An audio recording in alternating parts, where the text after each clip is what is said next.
असुरों का राजा रावण भगवान शिव का कट्टर भक्त था। उसने भगवान शिव से शिवलिंग प्राप्त कर अमर होने के लिए कठोर तपस्या की।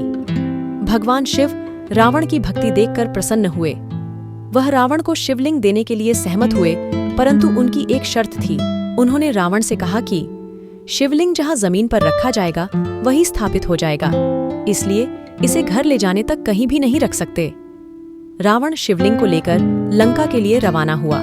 सभी देवता यह सोचकर चिंतित हो गए कि यदि रावण शिवलिंग को लंका ले जाएगा तो वह पहले से अधिक शक्तिशाली और अमर हो जाएगा। वह अमर होने के बाद सभी के लिए मुसीबत बन सकता था। सभी देवता इस मुसीबत का हल निकालने के लिए विघ्नहर्ता गणेश जी के पास गए। गणेश जी देवताओं की सहायता करने के लिए तैयार हो गए।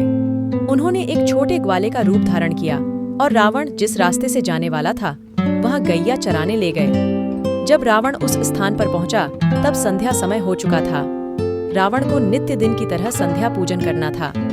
रावण ने ग्वाले को संध्या पूजन होने तक शिवलिंग पकड़ने की विनती की, परंतु ग्वाले ने कहा, यह बहुत भारी प्रतीत होता है, मुझसे इतनी देर तक नहीं पकड़ा जाएगा।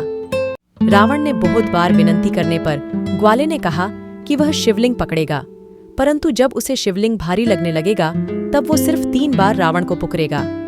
अगर रावण 3 बार पुकारने पर नहीं आया तो वो शिवलिंग जमीन पर रख देगा। रावण ने शिवलिंग ग्वाले को दे दिया और वह संध्या पूजन के लिए चला गया। बालक ग्वाला यानी गणेश जी ने झट से रावण को पुकारा। रावण 3 बार पुकारने पर भी नहीं आ सका।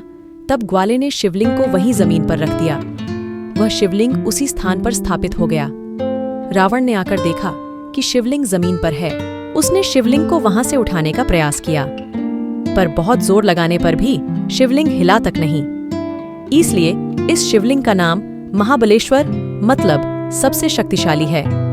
यह शिवलिंग कर्नाटक के गोकर्ण में स्थापित है।